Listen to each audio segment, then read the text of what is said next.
Hey there, horror movie tea sippers. The following podcast will contain spoilers for the movie we are about to review.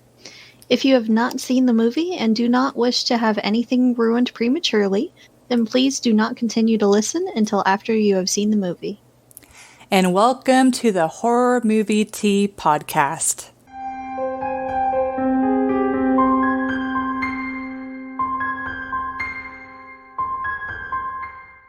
We are doing the 1973 The Wicker Man movie. Yay! But before we go into the summary, tea. So, I decided to change things up a little bit, and I hunted through my older tea collection, and I went with the Tazo Passion Tea. And I haven't had that one in a while. yeah, but for those who are not familiar, it has hibiscus, orange peel, rose hips, and passion fruit in it. It's a very calming, but not like lavender chamomile type of calm. Like it's, I don't know. I feel like it would make I need to try that. I think it'd make a pretty good iced tea with a little bit of sugar in it. Ooh. It does. It's a good one to like after work, sitting out on the patio. It's that kind of calm, relax drink. It's good. I also went to my older stash and got an herbal one because I don't need the caffeine right now. It is Bigelow's Perfect Peach tea. It has rose hips, hibiscus, peaches, spices, orange peel, lemon peel, apples, strawberry leaves, and roasted chicory. It's funny how our teas have a lot of the same ingredients. But we're just on the same wavelength a lot of the time. I guess so. But yeah, that sounds pretty tasty. The Wicker Man. So I think the majority of people will be somewhat familiar with the Wicker Man, but for those who are not, a policeman, specifically a Christian policeman, which that's relevant, arrives in this island village in Scotland, looking for a missing girl, and all of the locals are kind of weird. Yeah, and they're blowing him off. They're not being really helpful. But turns out it was a ruse to attract him there, and they end up sacrificing him because they're pagans and they want to have a good harvest. So that's why they feel the need to sacrifice him, because the previous season the crops had failed. So yeah. And they wanted to make a big offering to their pagan gods, and they didn't just sacrifice him, they sacrificed a bunch of different animals too. Oh, I didn't even notice that. You didn't notice the cries of all the animals and them showing all the animals in the thing? Or maybe, I slept since then, so, but yeah. Yeah, there were like chickens, there was like a baby cow, there was... It's always a baby cows. Why? But anyways. Because they're innocent and little, and it's harder to push a giant cow. That's fair. Into an enclosure like that than it is a baby cow. Yeah. But entertainment.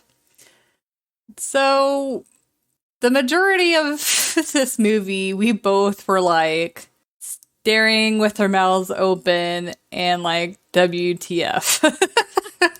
Like there's a lot of naked people, which I guess is somewhat expected for like a cult. But there's a surprisingly amount of singing, and they even combined the two in one scene where this girl. There were a few scenes. Yeah, very trippy movie, but yeah, I hate it because I think this movie is just in a league of its own. And I was just one of the people that just did not get it. So I'm going to, like, I don't feel like I 100% wasted my time, but I probably will never watch the movie again. Watching it again. I think I'm going to go with a 5. Okay, so I'm gonna give it a 4. And it had awkward rituals that didn't really make that much sense. The pacing was slow, and half the movie I was asking, what the hell are they teaching these kids on the island? Yeah. Because even with the. At one point, they say that the gods put the baby in the woman, so they're praying to them to be fertile. And I'm sitting here like, you're not even teaching them proper biology or anything. Like, what are you teaching these people? Yeah, like, I guess the reason when they die, they're reincarnated as some kind of animal or something. Yeah. But then you're then slaughtering animals in ritual sacrifice. So, well, the reason why I didn't rate it lower is that other movies that I've rated, pretty low, comparing those to this one was at least slightly more entertaining. But yeah, I was struggling between a 4 or a fair. 5. I get that, but my meh movies are at a 5, and this was a step below meh. Like, That's true. That's true. the ones I don't care about, but don't care either way, would be about a 5 for me. But this one, I didn't like it. I didn't hate it, but I didn't like it. And that is a bit below not caring. Yeah, maybe So, mine personally, it's a 4 for me.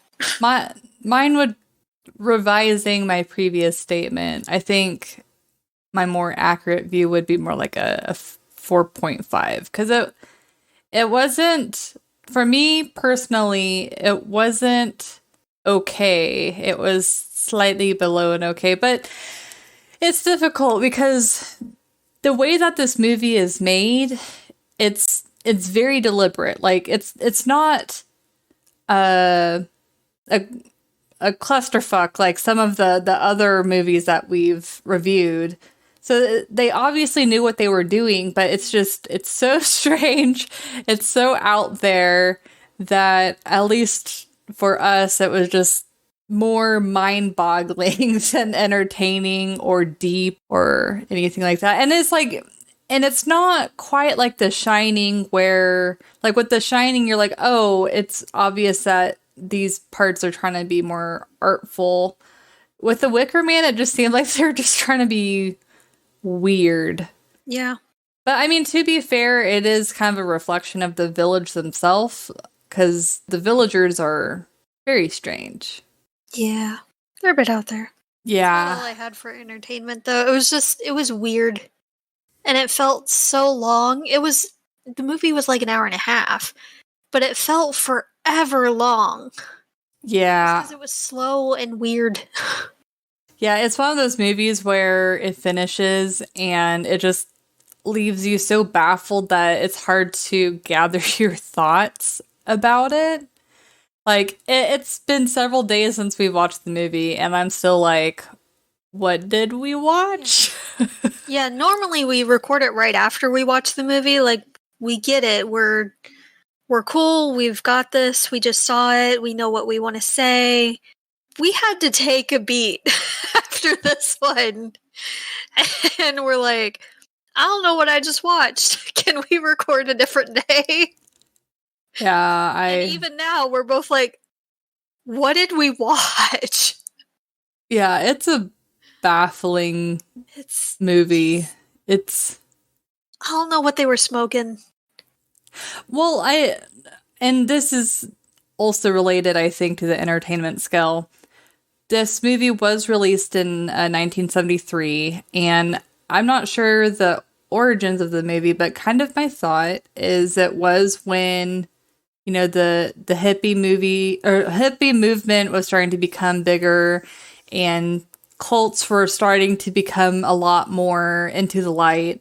And so I almost wonder if this movie was a commentary of that period, or kind of like provoking the fear that a lot of people had for for some of the cults.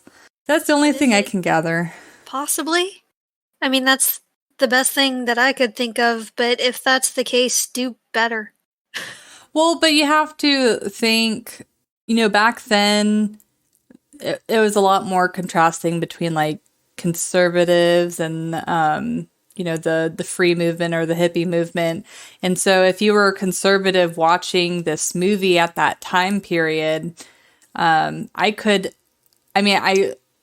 haven't lived in that time period. I can't say how accurate this is, but I could at least picturing myself there, picturing that being kind of terrifying and kind of shaking my my thoughts and mindset a bit and provoking the fear of the unknown for those the new generation.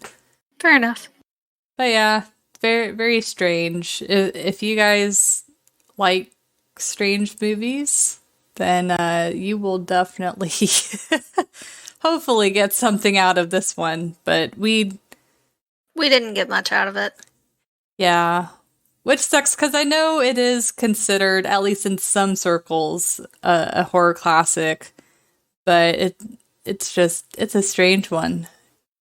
Like, it's not that scary. I mean, I guess the concept itself is kind of nerve-wracking. The fact that, he was lured to be a sacrifice, which that sucks. Like, that worst day ever. Potentially preventable, but we'll get to that in the realism. Yeah, but I think that's another reason why I didn't really like this movie, is I just take so many issues with this movie. In general. Yeah. Well, I don't have anything else for entertainment. Okay, then we'll just move on to the realism. And my brain is so blah from this movie that it's hard to think of a realism score. It is. Honestly, this movie is like a giant sleeping pill to the brain. Yeah.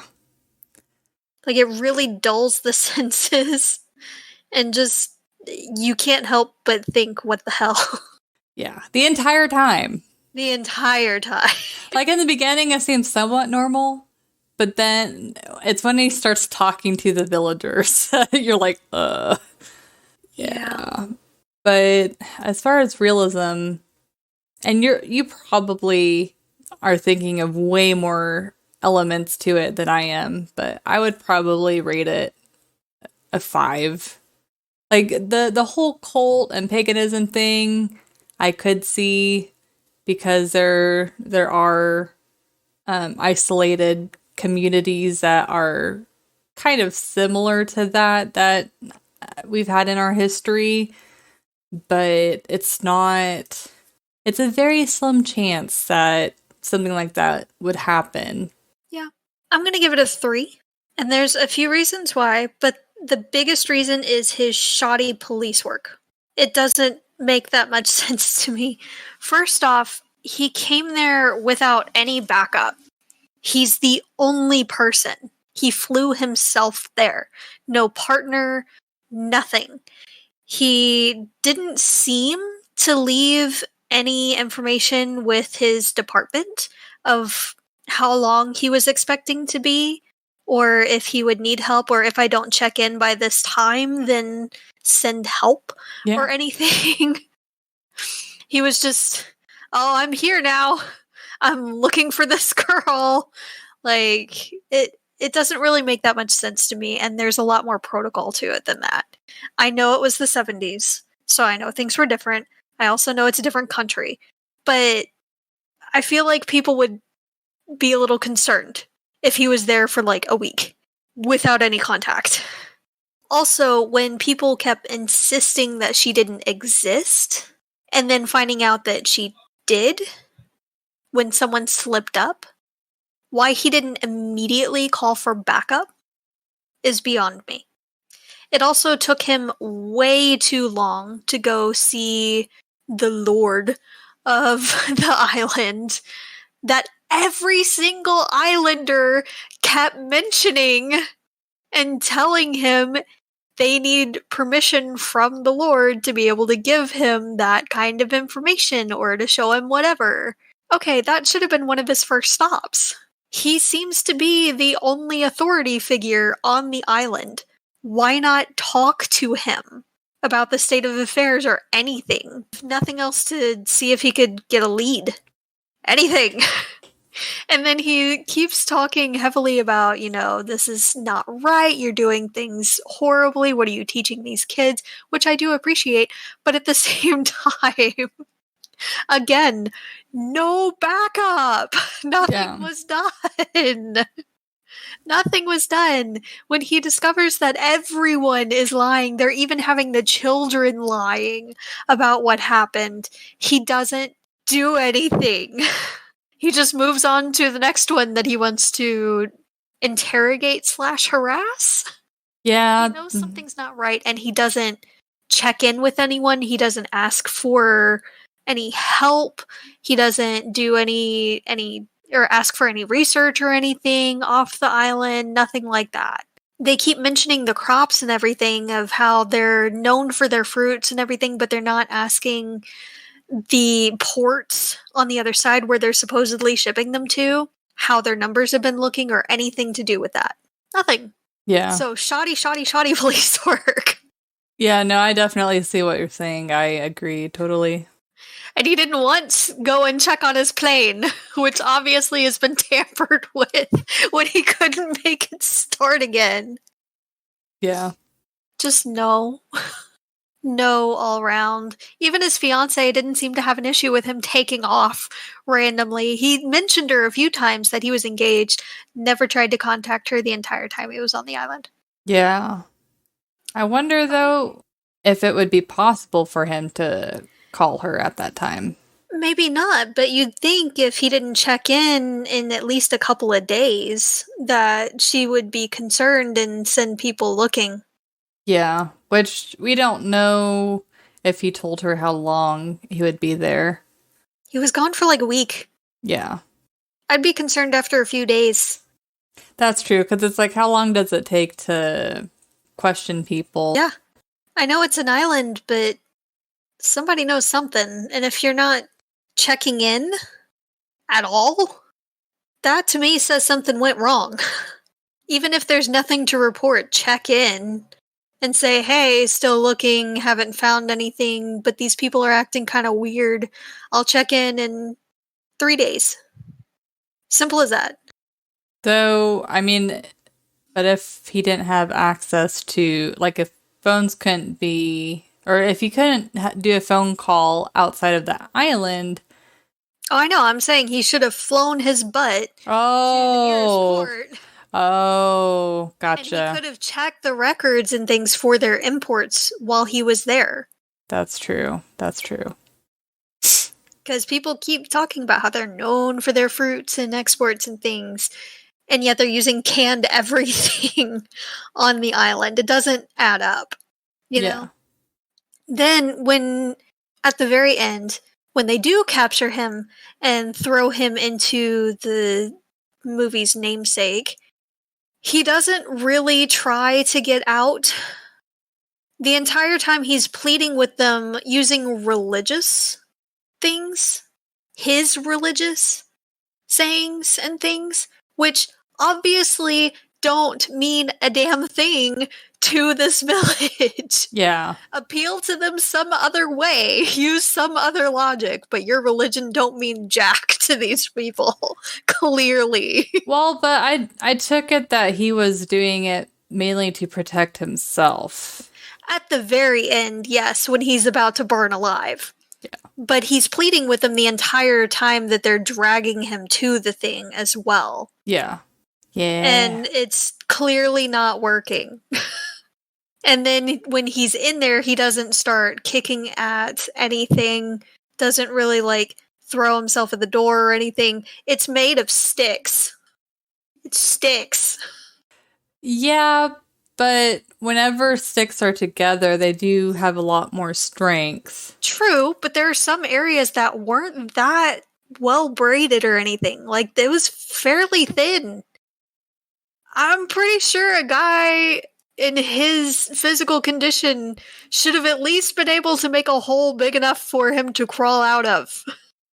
Yeah. Well, I guess like the reason for him to burn to death is what I'm saying. well, he didn't try hard enough. well, even if like the movie were to show him kicking, like if it showed that it was too strong for him to break through, at least he attempted. Yeah, at least show us. Yeah.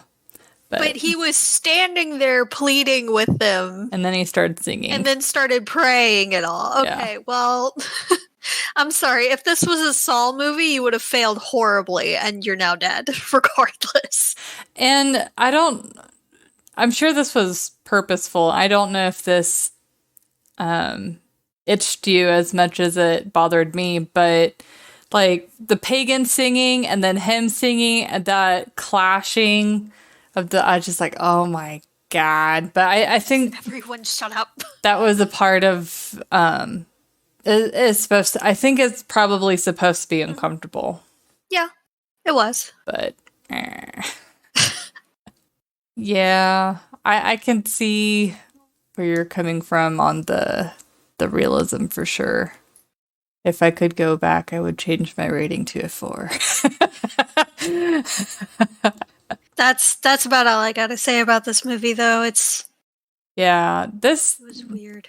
It's so strange because whenever I normally watch a movie, my head just floods with thoughts on, oh, I like that they did this. They could have done this differently. You know, whether the movie is good or bad, my brain has something in its head that I can say about the movie. This movie, it's just white noise in my head. Like, beep, I know that I didn't necessarily enjoy the movie. I know that I was weirded out, but I can't. It's so hard to articulate. Like the no signal beep in my head for most of the movie.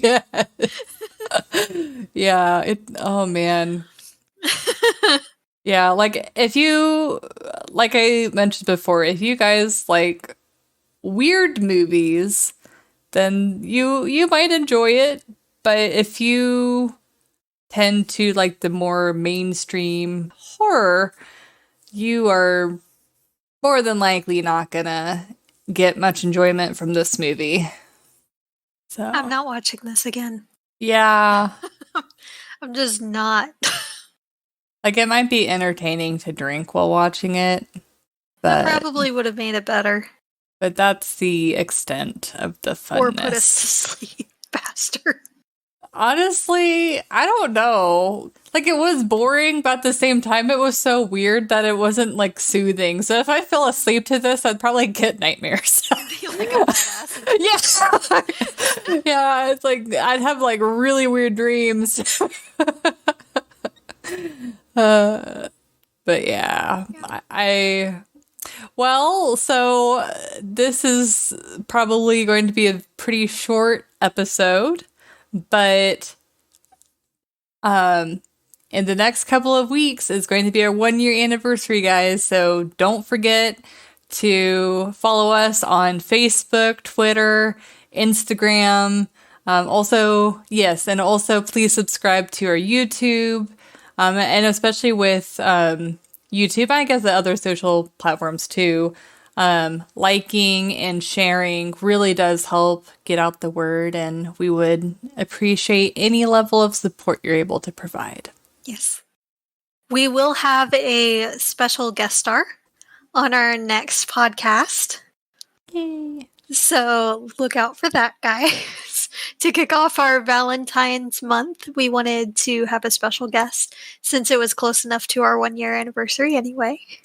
Yes, because the episode will be releasing on, well, actually I think our 1-year anniversary is on a Friday. But anyways, it's like 2 days away from the 1-year anniversary. So that's going to be our 1-year anniversary episode. And then on Saturday, should be Saturday, we will be doing a live stream with our special guest too. Yes. So that will be, I'm bad with dates, guys. It'll be Saturday the 6th that we're having our live stream. Yeah, the first Saturday of February. Yes. Yes. So that'll be fun. And I believe our guest star is joining us for that as well. Yes? Yeah, that's what I said. Yes. Yes. Yes. This movie, tamper on the brain, I swear to God. I know. I was like, we need to do like a brain cleanse of some sort. Like, yes, absolutely. So join us next week, guys, and the Saturday following for our live stream, of course. And if you have any requests that you want us to do for our Valentine's month, let us know. Until then, guys, stay safe and stay spoopy. bye.